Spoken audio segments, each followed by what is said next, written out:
Masechet Baba Batra Daf Kuf Gimel, on commence Bezrat Hashem. On va reprendre à la Mishnah au début du Perek pour commencer le sujet au début, Bezrat Hashem. Donc on recommence le 7e Perek à la Mishnah du Daf Kuf Bet Amud Bet. Aomar Lachavero Bet Kur Afar Ani Mocher Lecha. Celui qui dit à son ami, je te vends un Bet Kur, c'est une grande surface de terrain. Ayusham Nekaim Amukim Asarat Fachim. Il y avait là-bas des trous profonds de 10 Fachim. Oslaim Gvoin Asarat Fachim. Ou bien des rochers hauts de 10 Fachim, donc il ne peut pas semer comme ça le champ. Enan Nimdadin Ima. Ça ne rentre pas dans les mesures du champ. Il lui a promis un Bet Kur. Il doit exclure de la surface. Il ne peut pas compter ces rochers, ces trous. Il ne peut pas les compter. Parce qu'il ne peut pas les semer normalement. Pachot Mikan Nimdadin Ima. Mais si c'est moins que 10 Fachim, alors il les inclut dans la surface vendue. Ça rentre dans le Bet Kur promis. Veim Amarlo, s'il a dit par contre que Bet Kur Afar, je te donne à peu près un Bet Kur de terrain. Afil Ayusham Nekaim Amukim Yoter Masarat Fachim, même s'il y avait là-bas des trous plus profonds que 10 Fachim. Oslaim Gvoin Yoter Masarat Fachim, ou bien des rochers plus hauts que 10 Fachim. Arel ou Nimdadin Ima, eh bien, il peut les inclure dans le Bet Kur, c'est pas un problème. Nanatam. La Gemara nous ramène ici une Mishnah concernant quelqu'un qui rachète un terrain qu'il a été Makdish. Et la Torah nous dit là-dessus, celui qui est Makdish une surface d'un Bet Kur, ce qui s'appelle dans la Torah Chomer. Chomer correspond au Bet Kur de Chachamim. Le Chomer de la Torah correspond au Bet Kur de Chachamim. Ce Chomer, sur ça dit la Torah, il a été Makdish un Chomer, il le rachète pour 50 Slaim. Il le rachète pour 50 Slaim. Et donc, nous avons là-dessus une Mishnah qui dit, Nanatam, une Mishnah qui dit là-bas ailleurs, Amakdish Sadeu Bish'ata Yovel, celui qui est Makdish son champ. Alors que on est dans les époques où on compte les années pour le Yovel et que le Yovel à 50e année est une année respectée comme une année de Shemitah. Notenlo les bet zera chomer seorim. Quand il rachète, il doit donner pour une surface d'un Bet Kur d'orge. En fait, Bet zera chomer seorim, ça se traduit comme ça. Bet zera, c'est de quoi semer. Une surface de quoi semer. Chomer un Kur, seorim d'orge. Un Bet Kur, ça correspond à 30 CA. Une CA, c'est 50 sur 50 amot. Chamishim shekel kesef. Il le rachète, ce Bet Kur, pour 50 shekels, 50 slaim, 50 shekels de la Torah. On connaît les 5 shekalim de Pidyon Aben. Tu multiplies par 10, ça fait 50 shekalim.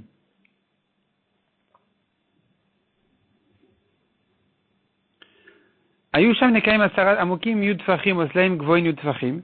Si maintenant dans ce champ-là, il y avait des trous de 10 fachim ou des rochers hauts de 10 fachim, en nimdadinima, il ne les compte pas. Il ne les compte pas dans le Bet Kur. Il ne les compte pas. C'est-à-dire comme ça. Quand il rachète son champ, il ne peut pas compter ces trous, ces rochers. Ceux-là, il devra les racheter indépendamment et pas selon le prix fixé par la Torah des 50 slaim, mais selon leur valeur au marché. La Torah n'a parlé que d'un champ qui est semé, pas des trous ou des rochers. Ceux-là, ils sont mesurés autrement. Pachot mika nimdadinima. Moins que 10 fachim, ça se mesure avec le champ.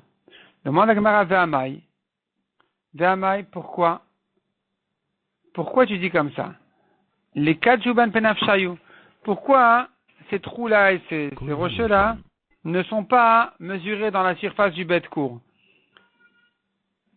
Il peut les semer, c'est-à-dire s'il va rentrer maintenant dans les 10 fachim, il rentre dans le trou des 10 fachim, il peut semer là-bas en bas. Ça doit être comme un champ en soi.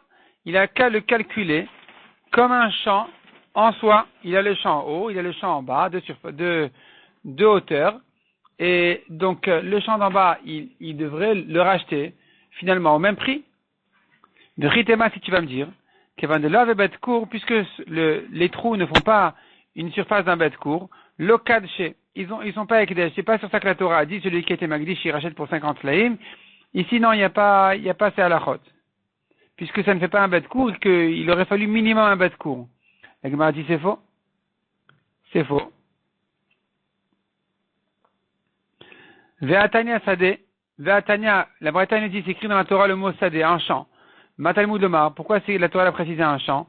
Les fiches Nemar Zéa Chomer Seorim Ramishim Shekel Kesef. Quand la Torah te dit un bête court, il le rachète pour 50 shkalim. En il a shekdish beinyanazé. Je n'apprends de là que s'il était magdish, un bête court. Minan et rabot l'éther vechati l'éther. D'où je sais même s'il a été magdish un demi-court, l'éther c'est un demi-court. Chati l'éther un demi-l'éther. CA, ou bien il n'était magdish que une surface d'une CA, 50 amot sur 50 amot. Tarkav c'est très vekav. 2 et encore un cav. Ça fait 3 caves. 3 caves, c'est la moitié d'une CA qui en fait 6. Les khati tarkav, ou bien demi tarkav. D'où je sais que même un tout petit champ, si les magdish, il calcule son rachat selon le prix fixé par la Torah, Talmud Lomar Sadeh Mikol Makom. La Torah a ajouté un mot en disant Sadeh pour te dire, peu importe quel champ, quelle taille de champ, il se rachète à ce prix-là. Donc revient la question, quelle importance maintenant qu'il y a des trous ou des hauteurs? De toute façon, le trou en soi, il est un terrain profond, un terrain haut, peu importe, il se rachète à ce même prix-là fixé par la Torah. Donc quelle importance si tu l'inclus, tu l'exclus? Et quelle importance si tu l'inclus dans le bête court ou tu l'exclus du bête court? Même si tu l'exclus du bête court d'en haut, tu dois le remesurer en soi, donc finalement ça revient au même. Répond la Gemara. Amar avukva barachama, acha benekaim meleim maim askinan. Il s'agit ici de trous remplis d'eau. Il s'agit ici de trous qui sont, je dis des trous, c'est pas des trous, c'est des puits, un peu des fossés qui sont remplis d'eau. Ils sont remplis d'eau, et donc dès là, venez on ne peut pas les semer, et puisqu'on ne peut pas les semer, la Torah n'a pas parlé de ça. C'est pas sur ça que la Torah a dit 50 slaim. Dit kanam et dektane, dumia des slaim. La Gemara, elle prouve que c'est de ça qu'il s'agit, parce qu'on le compare aux rochers. Donc ça doit être comme des rochers. Il faut que les fossés ici en question, ils soient comme des rochers qu'on ne peut pas semer. Shmamina, tu vois de là, qu'il s'agit qu'on n'est pas dans des conditions de semer, et c'est pour ça que donc automatiquement, tu comprends que si ça fait dit fachim, alors ça ne fait plus partie du champ, et donc on ne le rachète pas au prix habituel des champs, mais fixé par la Torah, mais plutôt au prix au marché. Demande la Gemara, Yachis, c'est comme ça. Kanami, mais moins que dit fachim, puisque tu ne peux pas les semer. C'est pas un champ. Répond la Gemara, Hanuna Ganedara Mikru. Ça s'appelle les creux du champ. Shadre Dara Mikru, ou bien les bosses du champ. Quand ça ne fait pas dit fachim, alors c'est accessoire au champ. On l'appelle les creux du champ, les bosses du champ. Mais quand ça fait dit fachim, ça fait un domaine en soi, ça fait déjà un autre endroit. Achamai. La Gemara sur ce demande qu'est-ce qu'il en est chez nous. Notre Mishnah qui a distingué entre dit fachim ou pas dit fachim, concernant celui qui a vendu un bête court à son ami, et qu'on a dit, il ne peut pas compter dans le bête court les rochers de dit fachim, par exemple. On a dit aussi les creux, les fossés de dit fachim. De quoi il s'agit? Est-ce qu'il s'agit qu'ils sont remplis d'eau? C'est pour ça qu'il doit les exclure du bête court. Ou non, même s'ils ne sont pas remplis d'eau, et qu'on pourrait les semer, il ne peut quand même pas les inclure dans la vente. Amara papa, afal pishen meleim maim, même s'ils ne sont pas remplis d'eau, ça rentre pas dans le calcul du bête court. C'est pas vendu avec le bête court. Maïtam, pourquoi? Pour quelle raison? En adam rote sheiten meota v'makom echad, car un homme ne veut pas placer son argent sur un champ, il ne veut pas payer pour un champ, finalement c'est un champ de 3 étages, 2-3 étages. Il a la surface habituelle, il a les en haut, il a les en bas, il ne peut pas travailler comme ça. Donc moi quand je te parle d'un mètre court, c'est un mètre court sur la même hauteur, je travaille sur la même hauteur. Ne me donne pas maintenant un champ plein de rochers, de trucs, de profondeur, de hauteur, je ne peux pas travailler comme ça. Et donc ici, même si c'est pas rempli d'eau, et qu'il pourrait lui les semer, mais il ne peut pas les compter dans le bête court. Matrifla Ravina il objecte, va Dumia Deslaim Ktane. Notre Mishnah nous a bien comparé les Nekaim au Slaim. Donc les creux, les fossés aux rochers. Maslaim de l'Avnezri Aninu. De même que les rochers, on ne peut pas les semer. Af Anenami de l'Avnezri Aninu. Cela aussi, il s'agit que les fossés, on ne puisse pas les semer. Et donc, pourquoi tu me dis que dans la Mishnah, il s'agit même si les fossés, on peut les semer, on peut quand même, ils sont pas vendus. Ils rentrent pas dans la vente. Alors que la Mishnah les a comparés aux rochers, et que les rochers, on ne peut pas les semer. répond la Gemara, qui katan et dumia deslaim, la comparaison au rocher à pachot mikan. Elle s'applique sur moins que 10 tfachim. Si maintenant ça fait moins que 10 tfachim, c'est là on va dire que c'est vendu avec le champ, parce que ça s'appelle les creux du champ, les bosses du champ. Et même si c'est rempli d'eau comme des rochers qu'on ne peut pas les semer, c'est quand même vendu parce que ça fait partie du champ, c'est accessoire au champ. Et la comparaison, donc, elle se rapporte avec la comparaison entre les fossés et les rochers, elle se rapporte sur le cas où ça fait pas dit fachim, pour te dire que dans ce cas-là, c'est vendu avec. Même si c'est comme des rochers, c'est rempli d'eau, c'est vendu avec le champ, c'est accessoire au champ. Amar Rabbi Yitzhak, Trashim Sheamru, Bet Arbaat Kabin. Rabbi Yitzhak il dit, Trashim Sheamru, ce qu'on a vu dans la Mishnah, ce qu'on vient de voir maintenant, d'étudier maintenant, que si ça ne fait pas dit fachim, c'est vendu avec le bête court, malgré qu'on ne peut pas les semer, c'est des rochers, ou bien c'est des remplis d'eau, il y a quand même une certaine limite. Il a acheté un champ, il n'a pas acheté maintenant des rochers. La limite, elle est bet arbaat kabin, une surface de 4 cabines. 4 cabines, c'est les 2/3 d'une CA. Une CA, c'est 50 sur 50 amot. Prends les 2/3, ça fait 33 amot sur 50, quelque chose comme ça. Ou bien 40 amot carrés à peu près. Ça, c'est les,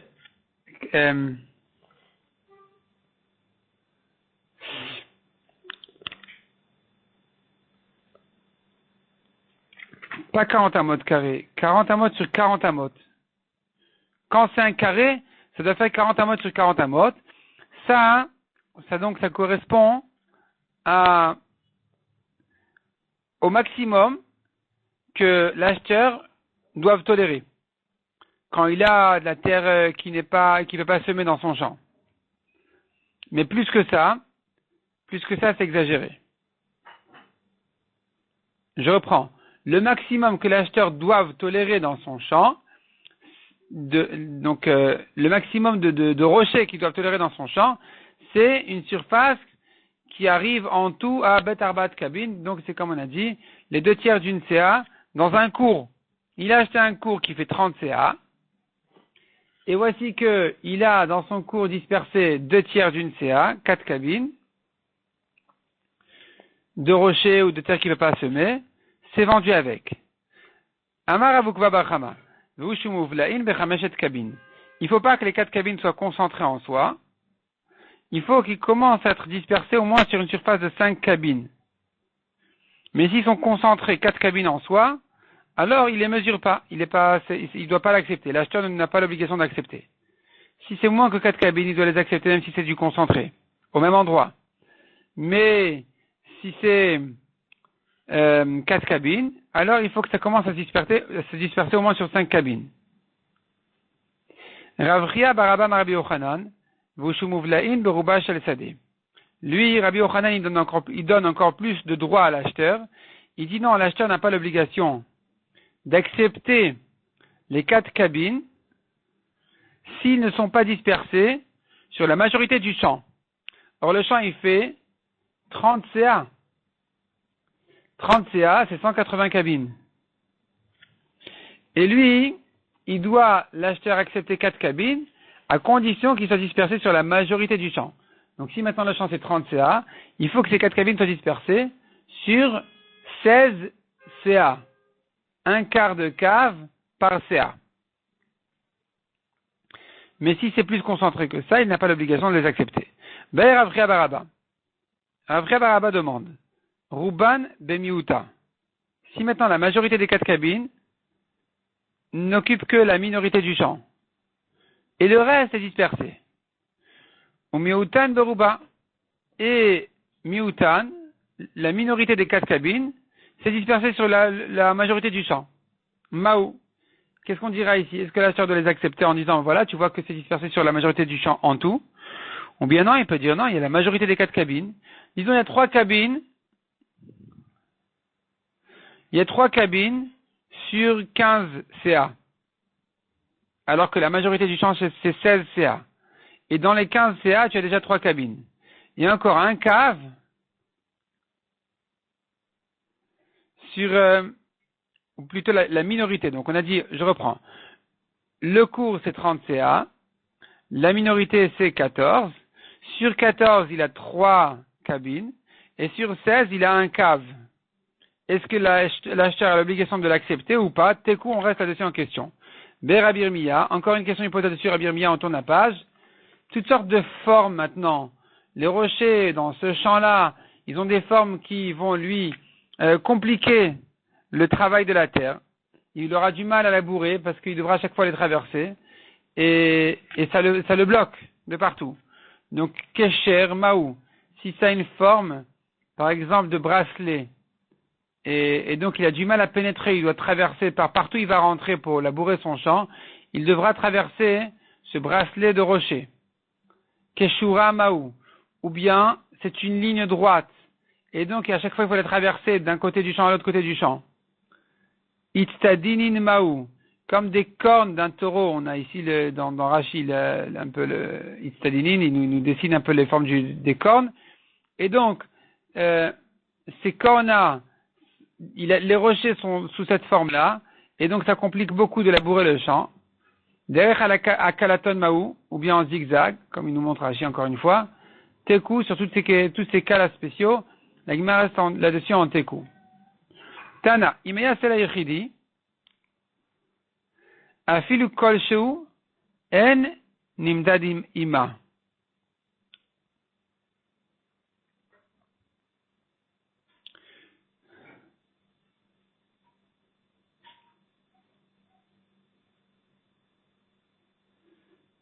C'est-à-dire, il y a des cas exceptionnels dans lesquels, même s'il n'y a pas 4 cabines, l'acheteur n'a pas l'obligation de les accepter. Il pourra dire au vendeur, non, je n'accepte pas cette chose-là. Et donc, nous avons ici 2 cas. Premier cas, un rocher unique, même s'il est petit, eh bien, même s'il ne fait pas 4 cabines, on ne le calcule pas avec le champ.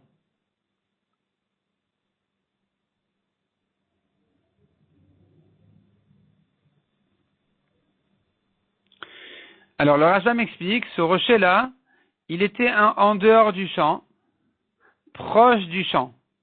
Et le vendeur, il veut l'inclure dans le champ et mesurer à partir de là-bas. L'acheteur lui dira, non, c'est pas ici que le champ il commence. Le vendeur lui dit, mais ça fait moins que 4 cabines. L'acheteur lui dit, les 4 cabines, s'ils sont au milieu du champ, je dois les accepter.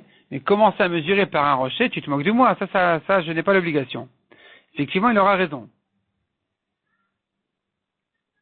Dans ce cas-là, même si le rocher, il est kol shehu, alors kol shehu, d'après le Rashba, ça veut dire qu'il ne fait pas dit fachim.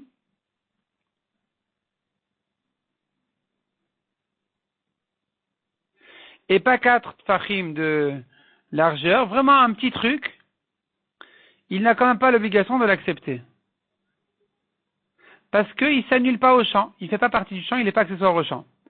De même, deuxième cas, dit la Gemara, c'était Imaya Samuch la Metzar, Afilu Kol Shehu.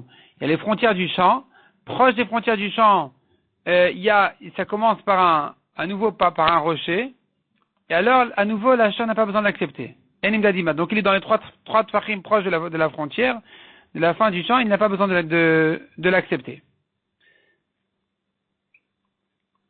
Be'era papa, mifsak afar bentaim, maou. Si maintenant il y a un peu de terre, moins que 3 tfachim, entre le rocher et la frontière, est-ce que ça s'appelle proche ou pas? Tekou. Donc le cas où il est évident pour la Gemara qu'il ne compte pas, c'est quand ça commence vraiment par la frontière du champ. Le cas d'ici, il y a quand même un peu de terre, 2 tfachim de terre, et après ça commence le rocher. Est-ce que le vendeur, il peut le rentrer dans le compte, ou bien non, il ne peut pas rentrer dans le compte? Donc je reprends. Nous avons le cas où le rocher, il est à l'extérieur des frontières du champ, juste à côté. Le vendeur, il veut l'inclure dans le champ, ça, l'acheteur, il peut refuser. Si maintenant il est inclus dans le champ, mais il est collé à la frontière, ici, il peut aussi le refuser. Mais si maintenant, il y avait un peu de terre entre la frontière et le rocher, l'Egmar reste là-dessus en tekou s'il a l'obligation d'accepter ou pas. Rabashi, afar milemata vetsudma lemala. Si maintenant, en dessous du rocher, il y a de la terre, de la bonne terre, ou le contraire, afar milemala vetsudma milemata, le rocher est couvert de terre, maou, comment on le calcule ici? Est-ce que l'acheteur doit l'accepter ou pas? Tekou, on reste là-dessus à nouveau, en tekou.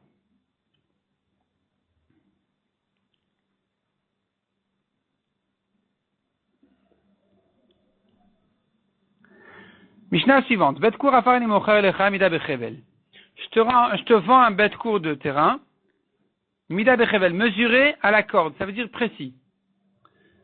Pichet kol sheu, yenake. S'il a reçu un peu moins qu'un bet court, eh bien, le vendeur lui rendre argent. Otir kol sheu, et s'il y avait plus qu'un bet court, yarzir,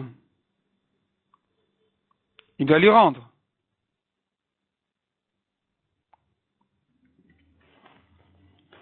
Il doit rendre au vendeur. L'acheteur devra rendre au vendeur.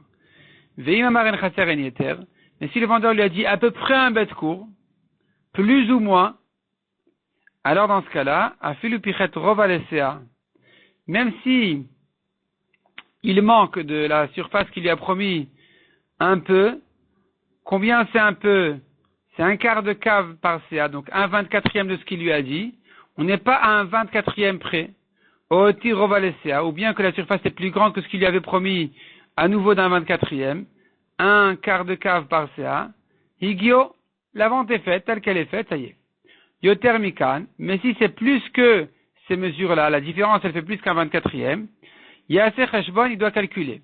Mao Marzirlo, dans le cas où l'acheteur doit rendre au vendeur parce qu'il a reçu de trop, qu'est-ce qu'il lui rend? Est-ce qu'il peut lui rendre maintenant une petite parcelle de terrain? Le vendeur ne pourra rien en faire. Il doit lui rendre Maot de l'argent. Veimrata, et si le vendeur, il préfère, au lieu de recevoir de l'argent, qu'on lui rende justement cette petite parcelle de trop, Marzir le karka, il lui rend le terrain. Velamamru Marzir le Maot. Alors pourquoi on a parlé d'argent? Il n'y a pas de kochosh al mocher, c'est pour donner plus de droits au vendeur. Shimshier basade betisha kabin. Pour te dire comme ça. Shimshier basade betisha kabin. Que si, dans le cas où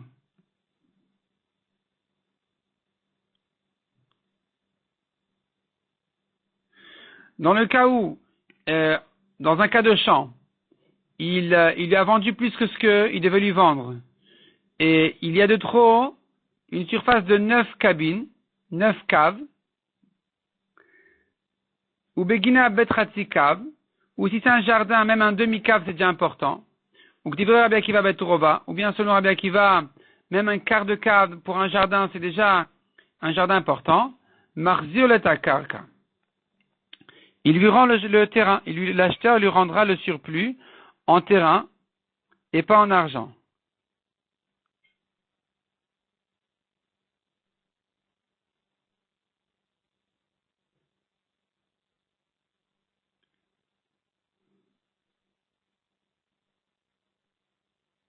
C'est-à-dire comme ça. Si maintenant le vendeur lui a vendu un peu plus que ce qu'il devait lui vendre, et que si maintenant l'acheteur va lui rendre, il ne pourra rien en faire. Sur ça, on a dit le vendeur aura le droit de demander de l'argent et pas de recevoir ce petit terrain.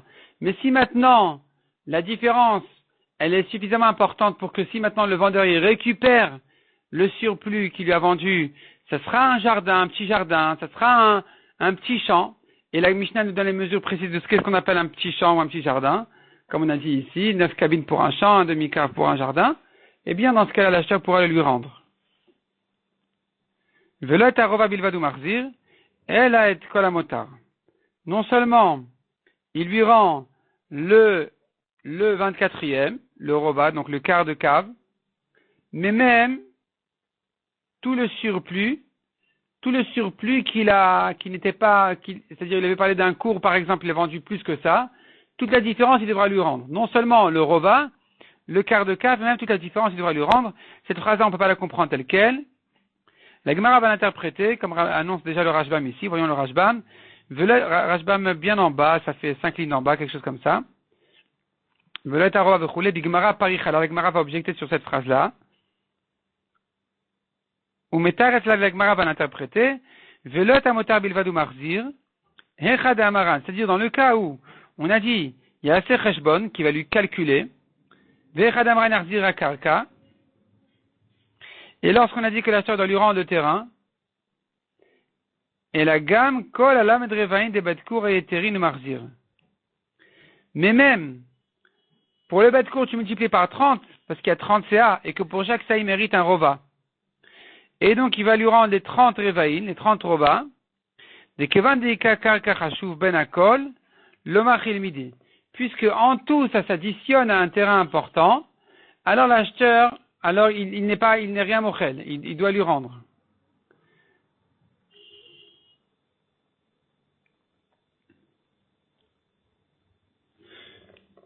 On le reverra ça dans la Gemara elle-même qui va bien expliquer cette phrase-là, donc dans le daf suivant, Bezrat Hashem.